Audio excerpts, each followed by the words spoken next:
যারা কর্ন আর চিজ দুটো খেতেই ভীষণ ভালোবাসেন তাদের জন্য আজকের রেসিপি। বাই দ্য ওয়ে, আমি আপনাদের Trisha and welcome to my channel Trisha sister ট্রিটে। আর আজকে আমি বানাচ্ছি চিজি কর্ন রোল। তাহলে চলুন শুরু করা যাক। এই চিজে ভরপুর চিজি কর্ন রোল বানানোর জন্য প্রথমেই একটা প্যানের মধ্যে দেবো 1 চামচ বাটার আর 2 থেকে 3 চামচ মতো সাদা তেল। এবার এগুলোকে ভালো করে আমরা গরম করে নেব। গরম হয়ে গেলে এবার এর মধ্যে দেবো 1 চামচ রসুন কুচি, 1/2 চামচ মতো আদা কুচি, একটা কাঁচা লঙ্কার কুচি দিয়ে আমরা এগুলোকে হালকা লাল লাল করে ভেজে নিচ্ছি। দেখুন এগুলো ভাজা ভাজা মতো হয়ে গেছে। এবার এর মধ্যে দেবো একটা পেঁয়াজের কুচি, 1/2 কাপ মতো গাজরের কুচি, 1/2 কাপ ক্যাপসিকাম কুচি। এবার এগুলোকে আমরা ভালো করে ভেজে নেব। দেখুন সবজিটা আমাদের মোটামুটি ভালো করে ভাজা হয়ে গেছে। এবার এর মধ্যে দেবো 1 কাপ মতো সেদ্ধ করা সুইট কর্ন, দিচ্ছি স্বাদ মতো নুন আর দেবো 1/2 চামচ মতো চিনি। এবার সবজিটার সাথে কর্নটাকে আমরা ভালো করে ভেজে নেব। দেখুন এটা ভালো করে ভাজা হয়ে গেছে। এবার আমি এইভাবে একটা জায়গা বানিয়ে নিচ্ছি প্যানে। এবার এর মধ্যে দেবো 1 চামচ বাটার আর দিচ্ছি 1 চামচ মতো ময়দা। এবার এটা ভালো করে আমরা ময়দাটাকে প্রথমে বাটারের সাথে ভেজে নেব। দেখুন এটা ভাজা ভাজা মতো হয়ে গেছে। এবার এর মধ্যে আমি 4 চামচ মতো দুধ দিয়ে দিচ্ছি, দিয়ে ভালো করে মিশিয়ে সব কিছুর সাথে ভালো করে মিশিয়ে নেব।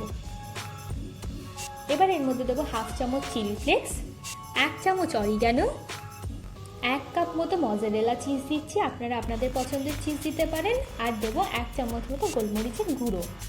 এবার ভালো করে মিশিয়ে নেব চিজটা গলে যাওয়া পর্যন্ত। দেখুন চিজটা ভালোভাবে গলে গেছে। এবার এর মধ্যে আমি দিচ্ছি 1/2 কাপ মতো ফ্রেশ ক্রিম।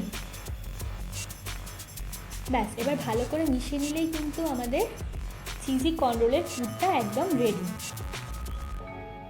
আচ্ছা, আমি এখানে একটা বোলের মধ্যে নিচ্ছি 4 চামচ ময়দা আর দিয়ে দিচ্ছি পরিমাণ মতো জল, দিয়ে ভালো করে একটা ব্যাটার বানিয়ে নেব। আচ্ছা, আমি এখানে একটা স্প্রিং রোল শিট নিয়ে নিয়েছি। আপনারাও যদি এরকম নরম আর পাতলা স্প্রিং রোল শিট বাড়িতে বানাতে চান তাহলে ডেসক্রিপশন বক্সে আমি লিঙ্ক দিয়ে দেবো, আপনারা গিয়ে চেক করে নিতে পারেন। এবার এর মধ্যে আমি কর্নের পুরটা ভালো করে দিয়ে ওপর থেকে আবার একটু চিজ ছড়িয়ে দিচ্ছি। এবার এইভাবে দু সাইডটা মুড়ে নেব আর ময়দার যে ব্যাটারটা বানিয়েছিলাম সেটা এইভাবে একটু ব্রাশের সাহায্যে লাগিয়ে নেব। নিয়ে এইভাবে আমি মুড়ে নেব। দেখুন আমাদের একটা রোল রেডি হয়ে গেছে। এইভাবে আমি প্রত্যেকটা রোলই রেডি করে নেব। এবার একদিকে রাখছি ময়দার ওই ব্যাটারটা আর একদিকে রাখছি ব্রেড ক্রাম্বস।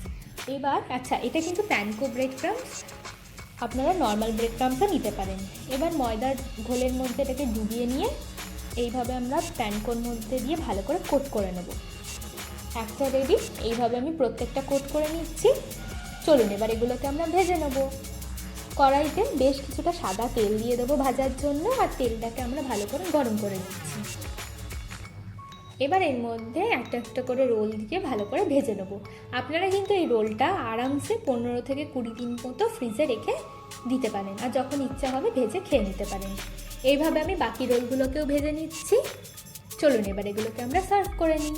আমার ভিডিওটি যদি আপনাদের ভালো লেগে থাকে তাহলে প্লিজ একটু লাইক করবেন, প্রচুর প্রচুর শেয়ার করবেন। এরকম আরও ভিডিও পেতে আমার চ্যানেলটিকে সাবস্ক্রাইব করবেন। আর আমার এই চিজি কর্ন রোলের রেসিপি আপনাদের কেমন লাগলো আমাকে অবশ্যই জানাবেন।